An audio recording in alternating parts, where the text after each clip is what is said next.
Welcome to the Know, I'm Turney. I'm John Reisinger. I always forget that's coming. 2015 is winding down. Are some of your most anticipated games still missing? We've checked all the milk cartons we could find to take a look at the year's biggest no-shows. That's like a World War II reference. Like, that doesn't happen anymore. Yeah. These are games with 2015 release dates that weren't quite true, and the most... Wait a second. It's like World War II. It never happens anymore. No, it doesn't. World War II used to happen, and now it just never happens. It just went away at one point. I don't know why. No. There are release dates that weren't quite true, and the most anticipated titles that still haven't been officially announced. Give us a break. It's a slow news day. Not much happening. Everyone's going crazy about Black Friday deals and how much they're going to eat this weekend. Well, this week. Thanksgiving is this week. Yeah, I said the script says this weekend. And Eddie doesn't know Thursday anything. the weekend? Eddie doesn't know anything about Thanksgiving. Never celebrated it. Speaking about going crazy, I got my segue game on lock. There you go. Nailed it. Rockstar parent company Take-Two has been spinning gamers into a frenzy the last couple of months by talking about their future releases in 2016, including their biggest franchises that still have unannounced sequels. It's been 2 years since Grand Theft Auto and almost 6 since Red Dead, but we've still got no word on when those series are going to get their next games. Rockstar has been talking quite a bit about the number of games they have in development for the future, including new and permanent franchises, of which it considers Red Dead Redemption to be a part.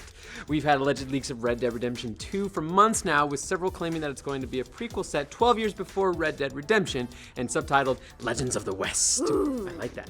However, these leaks all said we were going to see the game announced at E3 this year, but that didn't happen.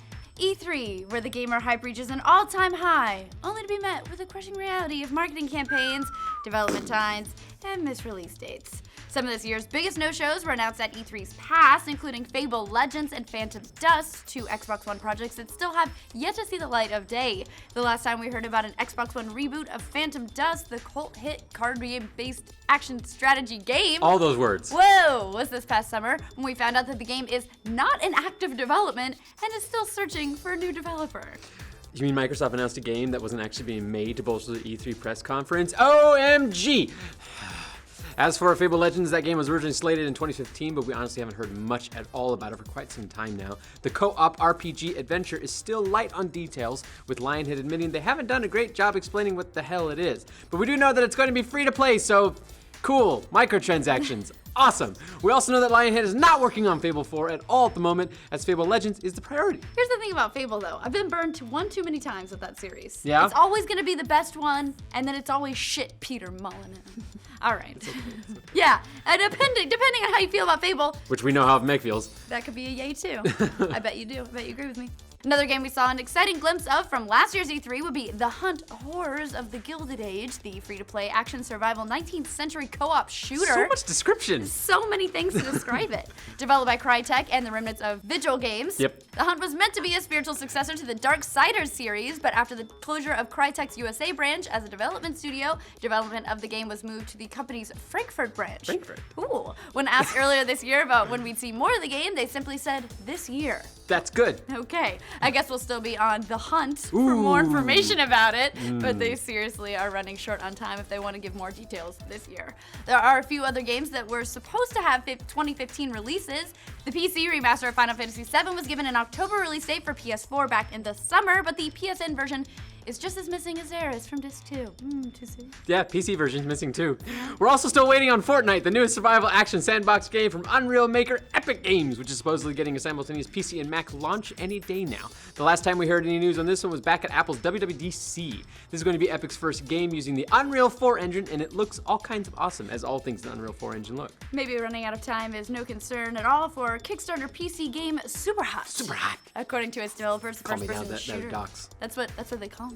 Yeah. According to its developers, the first-person shooter, where time only moves when you move, is almost finished. Superhot will also include Oculus support when it launches, but again, we have no idea when that is.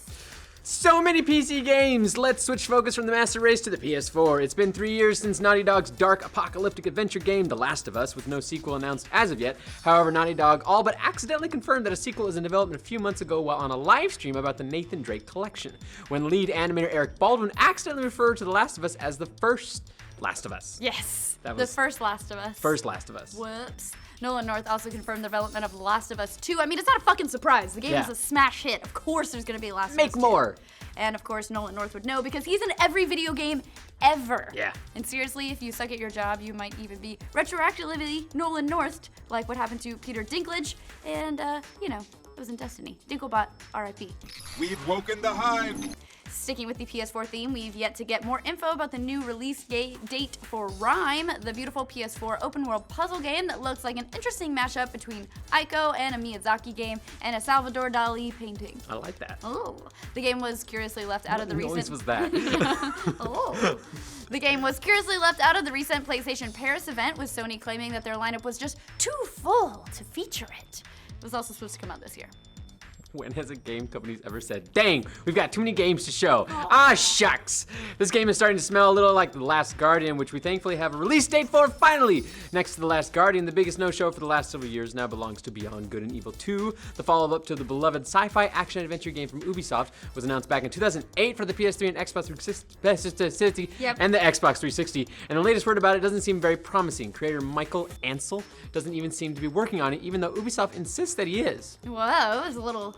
It's like a Kojima thing there. The game is totally going to be the new Duke Nukem forever. The other big game from Ubisoft that still hasn't been announced is the next Assassin's Creed game, which, of course, we all know is coming. Yeah. By this time, at least last year, Kotaku had broken the story that we'd be getting another Assassin's Creed, which turned out to be Syndicate. So when are we going to hear about the next part of the series? And will it finally be set in Japan like it was always meant to be?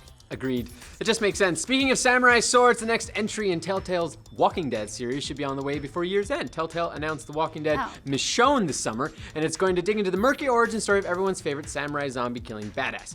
Earlier this month, Telltale PR guru Job Stoffer. Love him. He's actually a great dude. Cool. Wait, is that a real name? It is his real I name. couldn't say it. Tweeted Great about dude. the game should be arriving any day now. I'm excited. I hope that you get to do to Governor what you get to do what she did to Governor in the comics. Can I pretty just fucked say, up. you know what? Maybe that's a good counterpoint. I don't want this game. I want you to continue The Walking Dead you were already working on.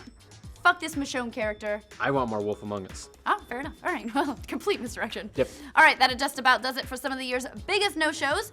Almost. There's a bunch of Steam early access games like The Forest that were supposed to see a full release this year. That's starting to get released? Yeah, apparently not. But most of these games probably won't get a full release anytime soon, so stop kidding ourselves. We also wanted to work in Ghost Recon Wildlands and Cyberpunk 2077 because, somehow Wildlands looks mind-blowing and Cyberpunk 2077 is bound to be epic. Bound. But Wildlands will probably drop in Q4 of 2016, and Cyberpunk 2077 is now confirmed for 2017. But hey, you can start counting down the days. At least hopefully they don't disappear like the rest of the games on this list. Ooh. Oh, that just reminded me of the... All right, sorry. Did we leave anything out? Of course we left stuff out, and you're going to point it out in the comments. Yeah. So leave what we did in the comments down Or there. what we didn't do. Yeah. I think you're going to have to just deal with us on this one, because we can't put everything in there. To learn more about which games are missing release dates and to get You're reading me updates, right now. I am, because we're just keeping it going. Or we can scroll the color prompter the wrong direction. Like this video and subscribe to this channel, and we'll keep you in the know. Nope. Ugh. I had emoting and I was good. giving you facial expressions It was and everything. great. Let's try it again.